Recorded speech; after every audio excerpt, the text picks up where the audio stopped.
Now, it will be crucial to know what are the different modes of procurement, right? Well, there are two modes of procurement, which is not an innovation of the public, of the public procurement codes.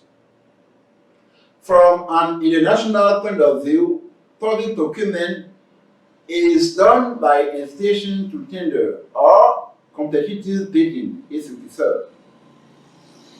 In fact, that is the general principle. So, they are put in competition the different bidders, that is to say, the companies that have the capacity to award the contract. Then you have the mutual agreement, also called direct agreement. In reality, direct agreement is an exception.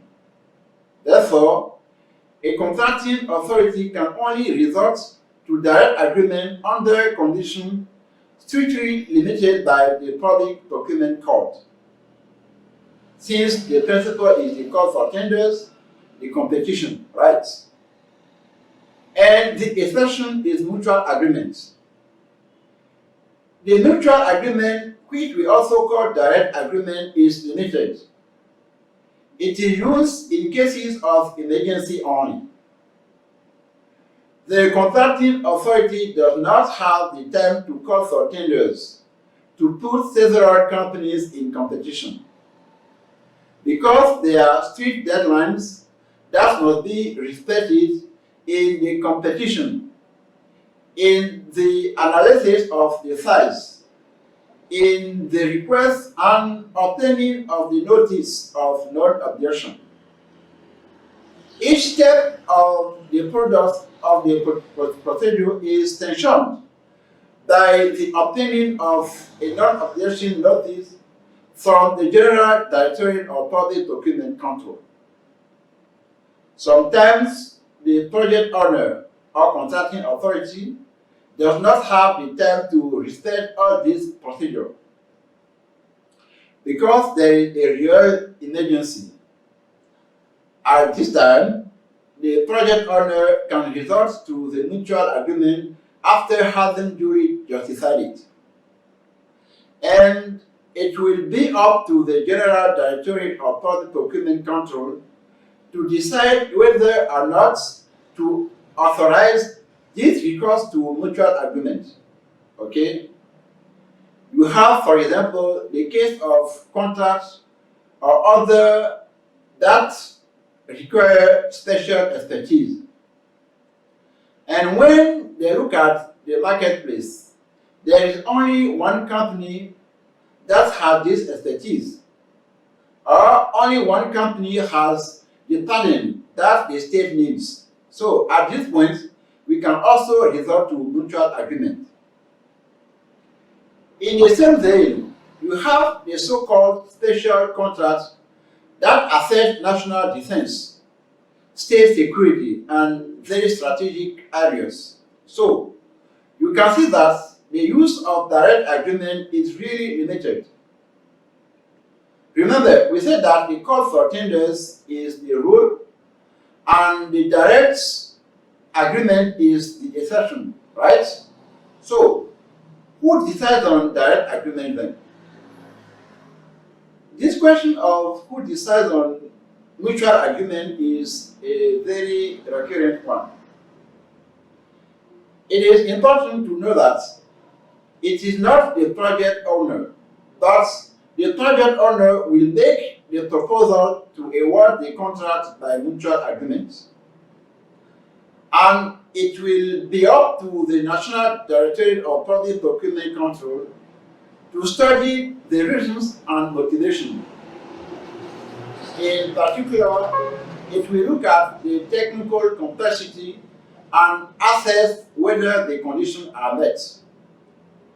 If this is the case, the contracting authority or the delegated contracting authority, as the case may be, when it is the permanent secretariat, may resort to direct agreement.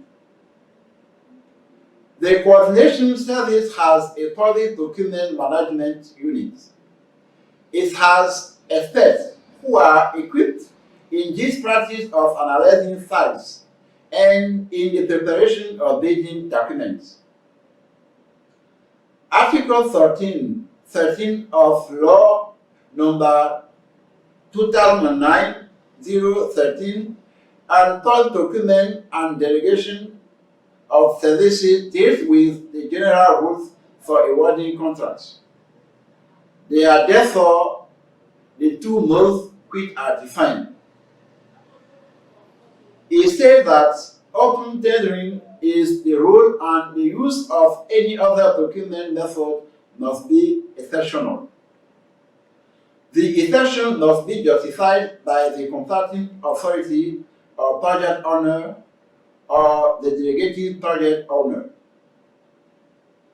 The exception must be authorized beforehand by the General Directorate of Public Procurement Control.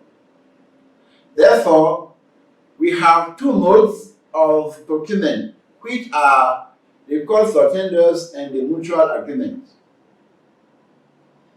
In terms of call for tenders, we distinguish a series of call for tenders. We have the international open tender. So, for complex work, an international invitation to tender is launched. At the international level, it calls on competing companies to compete with national companies. It can concern works, supplies, services, or intellectual performances. We have the national open call for tenders for which the information is given to the national level only. Therefore, the advertising is done at the national level.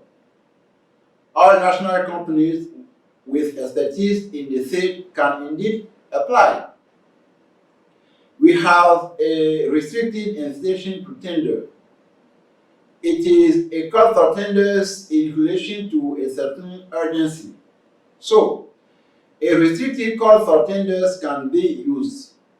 This means that the selects the companies at the national level which have a proven expertise. These national companies are those that have already completed or carried out works, provided services, intellectual services, or supplies. They are therefore competent to be put out to tender. There you have it regarding the call for tenders. As far as direct agreement is concerned, the cases mentioned above provide us with sufficient information, right?